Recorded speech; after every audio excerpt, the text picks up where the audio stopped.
नमस्कार. सोशल चर्चामध्ये आपलं सगळ्यांचं सहर्ष स्वागत.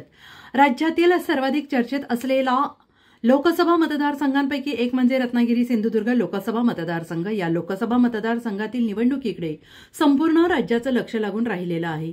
कोकणातल्या या निवडणुकीतली ही लढत अतिशय चुरशीची होणार आहे, कारण या ठिकाणी केंद्रीय मंत्री तसेच शिवसैनिक यांच्या विरुद्ध आजी शिवसैनिक असा थेट सामना असणार आहे.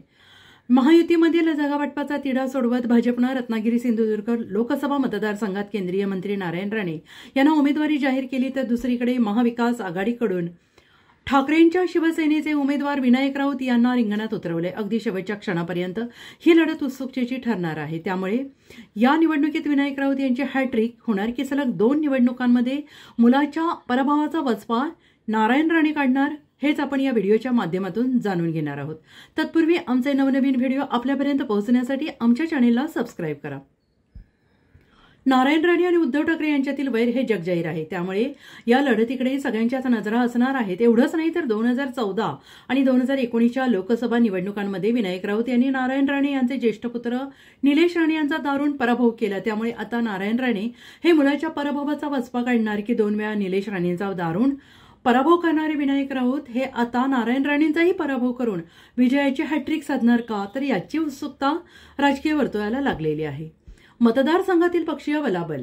रत्नागिरी सिंधुदुर्ग लोकसभा मतदारसंघातील पक्षीय बलाबल पाहायचं झाल्यास इथं 6 विधानसभा मतदारसंघांचा समावेश होतो. त्यापैकी सावंतवाडी, वेंगुर्ला आणि रत्नागिरी या 2 मतदारसंघात शिवसेना शिंदे गटाचे आमदार आहेत, तर मालवणकुडा आणि राजापूर या 2 मतदारसंघात ठाकरे गटाचे आमदार आहेत. चिपळूण मतदारसंघात अजित पवार यांच्या राष्ट्रवादी काँग्रेसचा आमदार आहे, तर फक्त कणकवली या एकमेव विधानसभा मतदारसंघात भाजपचा आमदार आहे. इथं एकूणच महायुतीचे 4 आणि ठाकरे गटाचे 2 आमदार आहेत.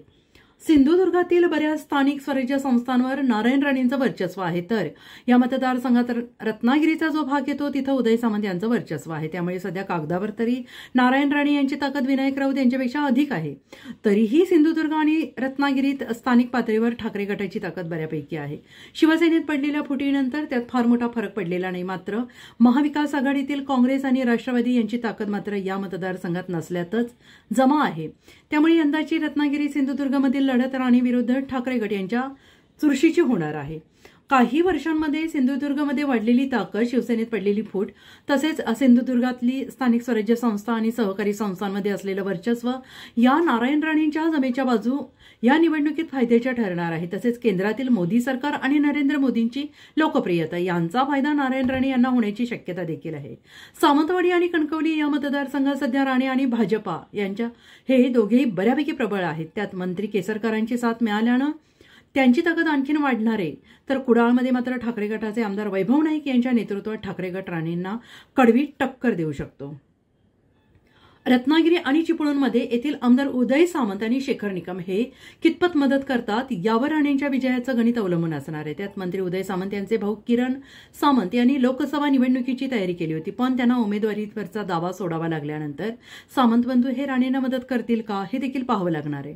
आणि त्याचबरोबर कोकणातल्या बारसू इथं होऊ घातलेल्या रिफायनरीला स्थानिकांचा विरोध आहे, पण नारायण राणे यांनी या रिफायनरीला पाठिंबा दिला होता आणि रिफायनरीला विरोध करणाऱ्यांवर टीकेची झोड देखील उठवली होती. त्यामुळे यातून नारायण राणे यांच्या विरोधात मतदान नक्कीच होऊ शकतं. असं असलं तरी देखील रत्नागिरी सिंधुदुर्गमध्ये कोण बाजी मारणार हे तर येणाऱ्या काळातच स्पष्ट होईल. पण या मतदारसंघात कोणाची किती ताकद आहे, तुम्हाला नेमकं काय वाटतं, आम्हाला कमेंट करून नक्की कळवा. जर तुम्ही हा व्हिडिओ फेसबुक, इंस्टाग्रामवर बघत असाल तर आम्हाला नक्की फॉलो करा, म्हणजे आमचे येणारे नवनवीन व्हिडिओ आपल्यापर्यंत सहज पोहोचतील.